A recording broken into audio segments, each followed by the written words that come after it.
di e-commerce itu kalau lihat promo berlebihan. Tapi kok dibiarkan sih oleh otoritas negara? Khairwan, Pak Sekjen, kami persilakan. Terima kasih Pak Eko. Pimpinan dan seluruh anggota Komisi 6 yang saya hormati, Saudara Menteri Perdagangan, Wakil Menteri Perdagangan, Ketua KPPU, Ketua BPKN bersama dengan seluruh hadirin hadirat yang hadir pada kesempatan rapat hari ini. Terima kasih Pak Eko atas kesempatannya saya bicara.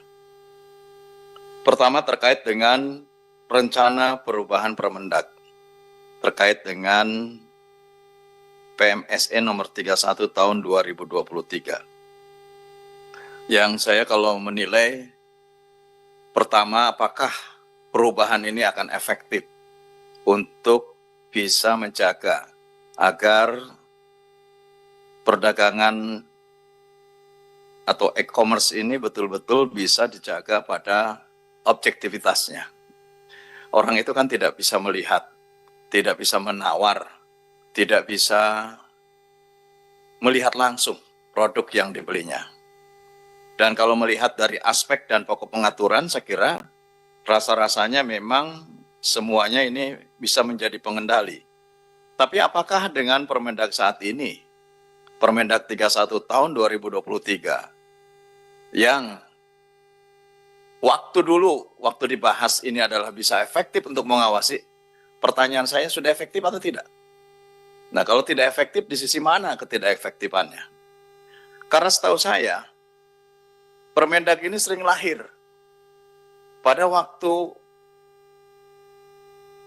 minyak goreng langka. Bahkan setiap bulan lahir Permendag. 4 kali lahir Permendag, bayangkan. Pembatasan, larangan ekspor, ganti lagi, dan pada akhirnya mengeluarkan minyak kita dengan barang bersubsidi. Artinya, dengan kecepatan membuat Permendag revisi ini, saya kira pertanyaan saya yang tentu ini perlu dijawab oleh Pak Menteri, apakah memang pada waktu itu diharapkan efektif atau tidak gitu. Karena kalau melihat dari bagaimana evaluasi dan grafik atas pengawasan, saya kira luar biasa, memang pengawasan offline, patroli cyber, penegakan sanksi, ini sudah bisa dilihat dari sini, tetapi saya masih melihat banyak kelemahan karena sepertinya tidak hadir langsung dalam transaksi itu gitu. Bayangkan ya, kalau saya coba mencatat beberapa persoalan, misalkan pelanggaran dalam transaksi digital itu terkait dengan barang tidak sesuai. Coba disurvei Pak, apakah saat ini para pelanggan merasa sesuai atau tidak dengan barang yang dia pesannya? Nah, kalau tidak merasa sesuai, rasa-rasanya ini harus dievaluasi. Bagaimana caranya untuk bisa sesuai dengan pesanan dan e-commerce, tidak memberikan barang yang kemudian berbeda dengan yang diharapkan oleh konsumen. Bagaimana caranya? Bagaimana law enforcement-nya? Rasanya setiap hari kalau saya buka medsos ya, TikTok misalkan, kok kayaknya berlebihan gitu. Iklannya berlebihan. Tapi apakah ada penegakan hukum? Rasanya enggak ada. Besoknya ketemu lagi, bulan depan dia ketemu begitu lagi. Tahun depannya masih seperti itu juga gitu. Saya ingat dulu pada waktu menyusun undang-undang pangan misalkan, kita tegas bahwa seluruh produk pangan harus berbahasa Indonesia. Karena pada saat yang sama, kegandrungan banyak sekali produk-produk dari Korea Selatan, makanan dari Korea Selatan masuk ke Indonesia. Maka dibuatlah peraturan dalam undang-undang itu disebutkan wajib berbahasa Indonesia. Kami juga melihat kecenderungan banyak sekali yang melebihi dari kontennya, dari isi produk itu. Misalkan ya dalamnya misalkan isinya gula sama sereh gitulah. Tulisannya bisa meningkatkan vitalitas misalkan gitu. Pak Demer orang pertama yang membeli itu. Saya ikut-ikutan juga membeli akhirnya gitu. Tetapi sesungguhnya kan tidak seperti itu gitu. Bahkan mungkin untuk menambah kebugaran saja butuh waktu lama. Nah ini kan sudah melampaui terhadap isi atau kandungan dari produk itu sendiri. Apa yang bisa dilakukan? Kami dulu melakukan bahwa isi pangan harus sesuai dengan label pangan. Tidak boleh label pangan berbeda dengan isi pangan. Dan bahkan itulah yang menjadi pedoman BPOM untuk memeriksa pada setiap kandungan pangan dengan label pangannya. Nah, ini apakah dikerjakan oleh BPKN? Bukan oleh KPPU. KPPU nanti lihat yang kecil-kecil, KPPU kadang-kadang nggak diperiksa juga, dia yang gede-gede aja periksanya. Nah, apakah BPKN memeriksa itu? Saya tidak yakin. Karena memang sejak awal saya punya keyakinan BPKN itu memang hidup segan mati tak mau. Saya dari awal seperti itu karena memang undang-undangnya tidak mendukung. Masa jabatannya terlalu cepat. 3 tahun. 3 tahun ya Pak? Terlalu cepat.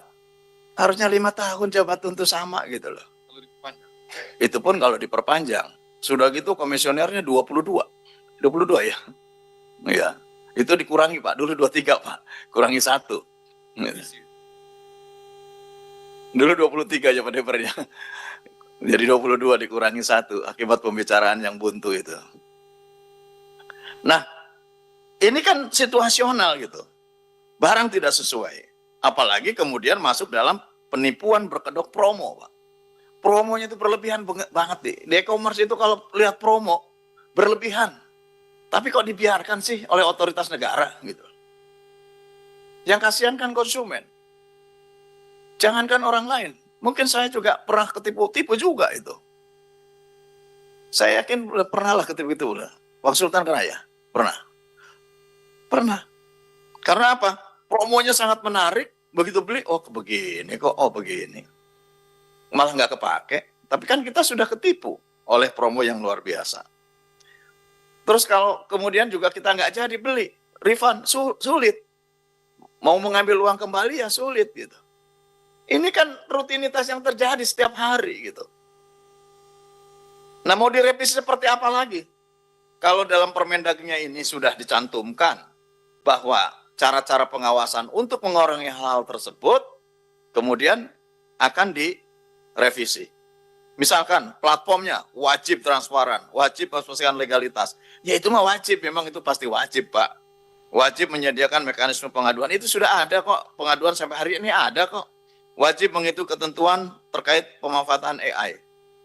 Nah ini baru, ya AI ini baru. Karena memang banyak promo, banyak menawarkan produk di e-commerce, mereka menggunakan AI sekarang. Kemudian wajib menjaga persaingan usaha yang sehat. Gimana sih cara menjaga persaingan yang sehat ini? Saya belum ngerti gitu. Karena mereka ya rasanya sampai hari ini nggak ada studi kasus yang kemudian ditentukan yang sehat itu seperti ini, yang tidak sehat itu seperti ini. Nah ini akan seperti apa lagi? Apalagi kalau saya berbicara jangkauannya lebih luas. Apa kabar Pak Menteri dengan ASEAN Agreement on Electronic Commerce? Pernah dilaporkan nggak di sini? Saya ingat itu tahun 2019. Memutuskan perjanjian kerjasama ASEAN dalam electronic commerce. Seperti apa sih sekarang situasi dan kondisinya? Indonesia survive nggak sih dalam ASEAN e-commerce? Apakah kita justru dirugikan dengan ASEAN e-commerce? Nah saya nggak ngerti hari ini, blank. Saya tidak pernah mendapatkan cerita tentang bagaimana ASEAN Agreement on Electronic Commerce yang telah kita sepakati di 2019. Mohon nanti Pak Budi, saya akan tunggu rapat sampai akhir, saya ingin mendengarkan terkait dengan situasi ini. Kemudian juga seringkali kita masuk dalam e-commerce kita, tetapi kemudian juga terjadi kebocoran dan penyalahgunaan data pribadi. Tiba-tiba kok kita banyak sekali masuk menawarkan pasar emas, komoditas emas misalkan. Dari mana itu? Kalau bukan dari mereka-mereka itu ya dari mana? Gitu. Dia tahu nama, tahu nomor handphone, dan kemudian setiap hari ada saja berulang-ulang. Ini kan berarti terjadi kebocoran data yang sejauh mana kementerian ini mampu untuk bisa menangkal atas kebocoran data tersebut. Padahal di dalam revisi fokusnya adalah bagaimana mendapatkan informasi asal barang, penggunaan AI, praktik perdagangan tidak sehat. Kemudian juga saya mencatat berbagai aspek yang ini menjadi turunannya. Misalkan di sektor keuangan dan jasa keuangan digital, fintech. Fintech ini masih di arena perdagangan bukan Pak? Pak Budi? Fintech. OJK. Tapi kadang-kadang kan dia tampil, muncul di dalam saya tidak perlu menyebutkan salah satu platform gitu ya. Tapi kan kadang-kadang muncul. Misalkan muncul pinjol ilegal. Dia ikutan sebagai bagian dari promo. Muncul pinjol ilegal. Ini bagaimana menghapus ini? Komitmennya apa? Gitu. Apalagi saya mendengar ada beberapa dari Menteri Informasi dan Digital bahwa ada platform yang tidak mau melaporkan di Indonesia. Coba bayangkan.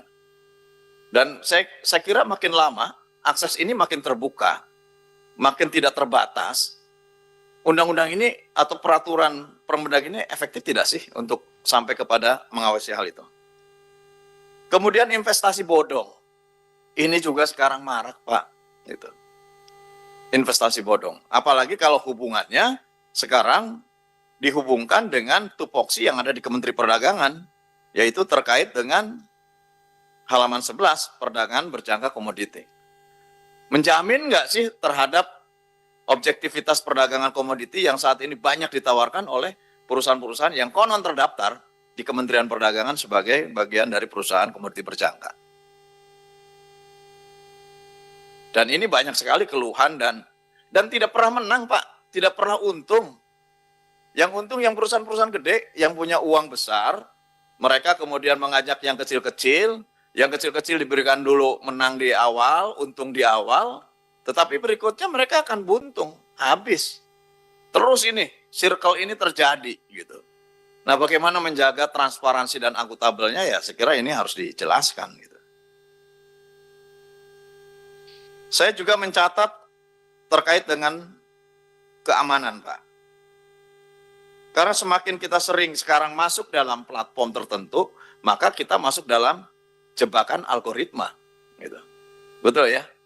Kalau yang seperti Bu Wamen ini kan kaum milenial, jadi lebih menguasai. Mungkin kalau yang tua-tua seperti ketua KPU udah agak sepuh gini udah mulai ketinggalan sebetulnya. Tapi kalau yang level-levelnya Bu Wamen ini saya kira sangat paham bagaimana kita masuk dalam jebakan algoritma. Itu terjadi, Pak. Kadang mereka bisa membaca pikiran kita dari perilaku kita gitu. Nah, kalau sudah masuk dalam jebakan, tinggal digiring aja, kita akan kemana gitu. Nah, menyikapi seperti ini apa yang harus dilakukan oleh Menteri Perdagangan? Toh ini juga penting untuk kita siapkan. Oleh karenanya, Pak Eko, saya melihat sebetulnya kalau memang betul tadi teman terdahulu mengatakan bahwa kita perlunya harmonisasi. Hal-hal seperti ini harusnya kita lakukan dulu pembahasan konsinyeri. 2-3 hari bahas detail seperti apa, harmonisasinya dengan peraturan-peraturan yang lain, law enforcement-nya seperti apa, pengamanannya seperti apa. Ini harus betul-betul dijaga. Jangan kemudian hanya sekedar untuk memperlihatkan bahwa kita fokus dan mampu untuk beradaptasi terhadap pada setiap perubahan, mengatur atau merubah terhadap peraturan perundang-undangan, tapi kasus-kasusnya tetap terjadi. Yang kasihan rakyat, yang kasihan konsumer. Itu yang menurut saya rapat ini penting. Saya hadir dan saya ingin bicara tentang persoalan e-commerce. Karena banyak sekali kejahatannya sekarang sudah berpindah dari kejahatan offline sekarang ke kejahatan online. Dan bahkan mungkin ke depan volume kejahatan di bidang ekonomi dan penipuan ini akan lebih banyak di e-commerce, akan banyak di online. Oleh karenanya, jangan tanggung-tanggung, saya setuju kalau peraturan-peraturan yang ini sangat strategis, peraturan-peraturan pemerintah yang sangat sensitif terhadap perubahan-perubahan yang terjadi di masyarakat, dan bahkan ini menjadi kepentingan dan hajat hidup masyarakat, sebaiknya kita angkat menjadi undang-undang. Jadi nanti bisa satu klaster, di situ ada persaingan usahanya, di situ ada perlindungan konsumennya, dan ada kepentingan untuk sektor perdagangannya. Menurut saya ini yang memang ke depan harus kita perhatikan, sehingga kita bisa melahirkan peraturan, regulasi yang bermanfaat bagi bangsa dan negara. Terima kasih Pak Eko. Assalamualaikum warahmatullahi wabarakatuh. Waalaikumsalam warahmatullahi wabarakatuh. Terima kasih Kang Hero. Saya menarik bahwa pertemuan ini kita tindak lanjuti nanti dengan FGD, ya. Sehari atau 2 hari berkaitan dengan e-commerce. Memang tadi sudah bukan hanya kejahatan offline saja, tapi sudah melampaui kejahatan online. Gimana mungkin Pak Menteri dan juga KPPU dan juga BPKN, mereka ini melakukan live streaming, penjualan bukan melalui Indonesia, tapi langsung dari Guangzhou dan Yiwu, menggunakan subtitle. Nah ini nyikapinya gimana? Lalu barangnya langsung dikirim. Nah kan di situ ada di dalamnya ada SNI, ada halal, BPOM dan sebagainya. Nah ini harus kita sikapi. Banyak case-case yang seperti kayak gini, ini perlu kita sikapi juga. Saya nanti akan mengusulkan dengan pimpinan yaitu melakukan FGD. Baik, selanjutnya.